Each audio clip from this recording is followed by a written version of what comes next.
Hello everyone, welcome back to my YouTube channel की success. तो कैसे हैं आप लोग? उम्मीद करता हूँ अच्छे होंगे, घर में होंगे, स्वस्थ होंगे। आज मैं बात करने जा रहा हूँ DSSB पोस्ट कोड जो 44/21 है, उसके बहुत सारे बच्चों के कमेंट्स आ रहे थे कि सर आंसर किया आ गया, उसका एक्सपेक्टेड कट ऑफ क्या हो सकती है। जैसा आप सभी को पता है कि DSSB का आंसर की जो आता है उसमें सिर्फ सही आंसर दिए होते हैं, उसमें गलत आंसर नहीं दिए होते हैं, या फिर आपने जो टिक किया है वो आंसर नहीं दिया होता है, उसमें सिर्फ सही आंसर होता है। फिर भी मैथ्स के आंसर तो आप याद करके नहीं आओगे, रीजनिंग के आंसर आप याद करके, जीके, इंग्लिश, हिंदी ये याद कर सकते हो आप, या फिर मैथ्स में आप निकाल सकते हो। लेकिन कुछ चीज़ें होती है जो आप वहाँ से 200 के 200 क्वेश्चन तो आपको याद नहीं होंगे। लेकिन फिर भी एक एक्सपेक्टेड कट ऑफ की बात करूँ, इस वीडियो में मैं आगे यही बात करने वाला हूँ कि एक्सपेक्टेड कट ऑफ क्या होने वाला है इसका, और रिजल्ट कब तक आएगा। तो बहुत सारे लोगों ने आपको बताया होगा कि 170, 80। आप एक बात बताओ, मैं आपको अभी सारे फैक्ट्स के साथ दिखाऊंगा। जो लोग कह रहे हैं 170 से 180, क्या उन्हें ये चीज़ पता है कि जो स्टूडेंट एग्जाम दे के निकल रहे हैं वो 170, 180 अटेम्प्ट तक नहीं कर पा रहे हैं। जीके का क्वेश्चन इतने टफ आ रहे हैं, जैसे मतलब CGL से भी हाई लेवल का जीके आ रहा है, वहाँ पे पैसेज आ रहे हैं वो एकदम उलझा हुआ पैसेज आ रहा है, हिंदी के पैसेज आ रहे हैं वो अलग लेवल का पैसेज आ रहा है। तो ऐसे में जिस सब्जेक्ट में 40 मार्क्स के जीके हो, इंग्लिश में कोई 100% श्योर नहीं होता कि कौन सा सही है कौन सा गलत है, कुछ क्वेश्चन गलत हो ही जाते हैं। मैथ्स का लेवल भी ठीक ठाक था। तो ऐसे में पता नहीं ये लोग कैसे बता दे रहे कट ऑफ को लेके कि 170 से 180 जाएंगे।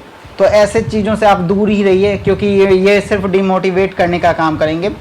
170, 180 कट ऑफ बहुत बहुत हाई होता है। 180 इतने तो बच्चे के अटैम्प्ट ही नहीं है, बहुत कम बच्चे होंगे। मुझे तो लगता है जितने एग्ज़ाम दिए उसमें से 5% स्टूडेंट होंगे जिन्होंने इतना स्कोर किया होगा, और 5% उसमें भी ज़रूरत नहीं है कि 170 उन्होंने अटैम्प्ट किया होगा 170 to 180, गलती उनके भी हुए होंगे। ऐसा कोई नहीं है कि 200 में 200 सारे सही करके आ गए होंगे। 170 किसी ने अटैम्प्ट किया तो 170 सही, 180 अटैम्प्ट किया तो 180 सही, उसमें भी गलती होगा। और दूसरी बात, आप इसमें नॉर्मलाइजेशन भी होगा, क्योंकि आप सभी को पता है कि एग्ज़ाम जो हुआ है 1 अप्रैल, 2 अप्रैल, 16 अप्रैल, 18 अप्रैल, 23 अप्रैल, बहुत सारे शिफ्टों में हुआ है, तो इसमें नॉर्मलाइजेशन भी होगा। तो जिन बच्चों के कम स्कोर आ रहे हैं उनको घबराने की जरूरत नहीं है। हो सकता है आपका शिफ्ट टफ हो तो उसमें नॉर्मलाइजेशन में आपको ज़्यादा मार्क्स मिलेंगे।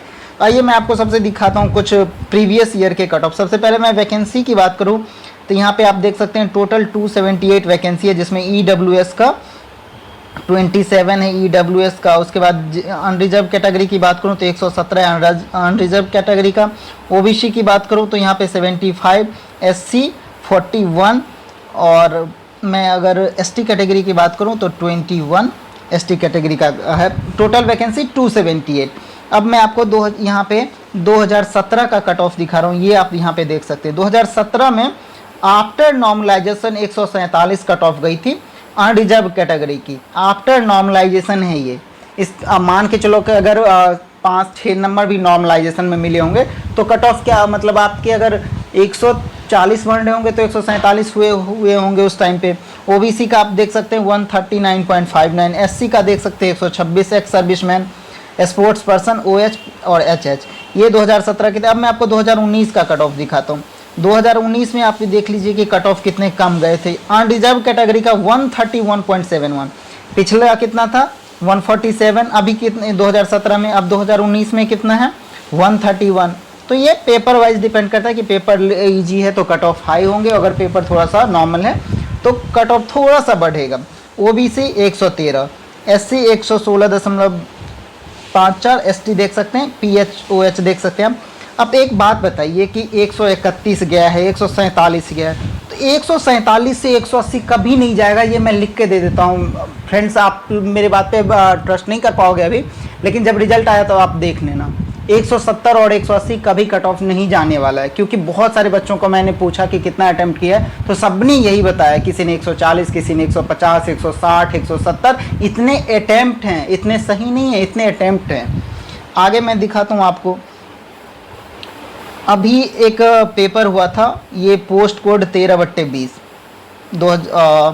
जिसका रिजल्ट आ गया और उसका टाइपिंग डेट भी आ गया।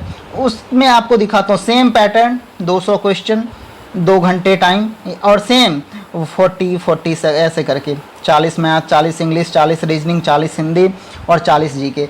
आप उसमें देख सकते हैं कि आफ्टर नॉर्मलाइजेशन जो कट ऑफ है 145.47 अनरिजर्व कैटेगरी का, जबकि इसमें 256 वैकेंसी थे और अभी जो है 278 वैकेंसी है हमारे उसमें।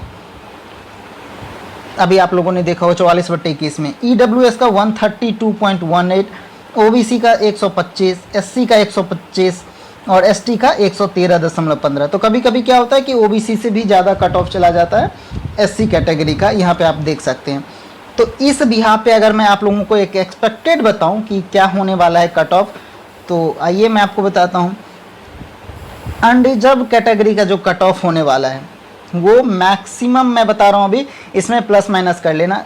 अनरिजर्व कैटेगरी का कट ऑफ जो है इस बार भी वो आपका रहने वाला है 140 to 145।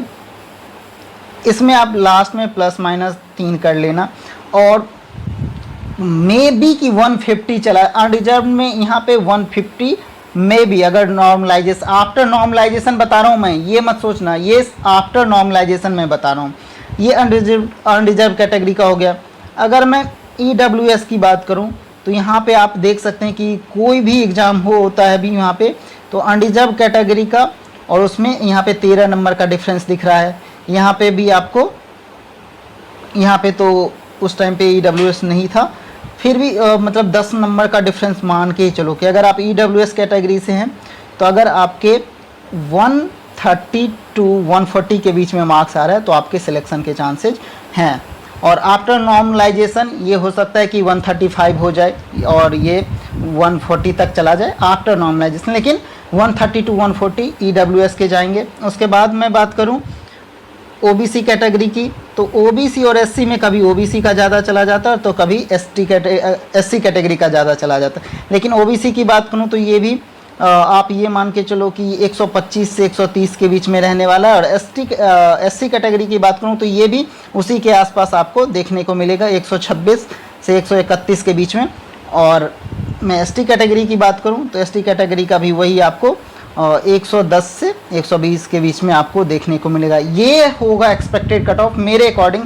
बाकी आप लोगों ने कितने क्वेश्चन अटैम्प्ट किए हैं और आपको आंसर की को देखने के बाद क्या लग रहा है कि आपका कितना सही होगा, तो प्लीज़ कमेंट सेक्शन में ज़रूर कमेंट कीजिएगा। और आपको क्या लगता है कि कट ऑफ 170 से 180 जाएगा अनरिजर्व कैटेगरी का जिन्होंने बोला है, तो आप ये भी मुझे बता सकते हैं कमेंट सेक्शन में कि इतना जा सकता है कि नहीं। और जो भी बच्चे एग्ज़ाम दिए हैं पोस्ट कोड 44/21 का, वो प्लीज़ कमेंट सेक्शन में ज़रूर कमेंट करें कि उनका एग्ज़ाम कब था, उन्होंने कितना अटैम्प्ट किया और उनके कितने होने के चांसेज हैं।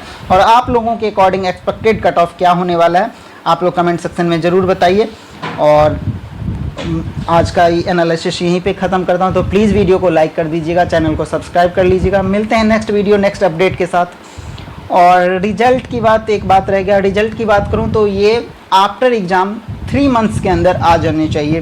तो आप सभी को पता है कि 23 अप्रैल को इसका लास्ट पेपर है, तो उम्मीद यही करेंगे कि जुलाई तक इसका रिजल्ट आ जाए। तो टाइपिंग की तैयारी में आप लोग अभी से लग जाइए, ये मत सोचिए कि मेरे स्कोर इतने कम हैं। एक बात बताइए, टाइपिंग कभी आपका ख़राब नहीं होने वाला है। अगर आप किसी भी कैटेगरी में हैं और आपके अगर 120 से ज़्यादा नंबर आ रहे हैं ना, तो आप लोग प्लीज़ टाइपिंग करना शुरू कर दीजिए, चाहे आप किसी भी कैटेगरी में हो सकता है नॉर्मलाइजेशन के बाद आपका स्कोर इंक्रीज हो जाए। हाँ, जनरल कैटेगरी के लिए है कि अगर आपका 140 तक आ रहा है तो आप टाइपिंग शुरू कर सकते हैं, 130 भी आ रहा है तो आप टाइपिंग शुरू कर सकते हैं। आफ्टर नॉर्मलाइजेशन इंक्रीज हो सकता है आपका मार्क्स, लेकिन टाइपिंग तो आपको कहीं पे भी काम आ सकता है। SSC CHSL हो, CGL हो, हर में टाइपिंग तो मांगता ही है, तो इसलिए आप लोग टाइपिंग शुरू कर सकते हैं। तो मिलते हैं नेक्स्ट वीडियो में। Thank you everyone.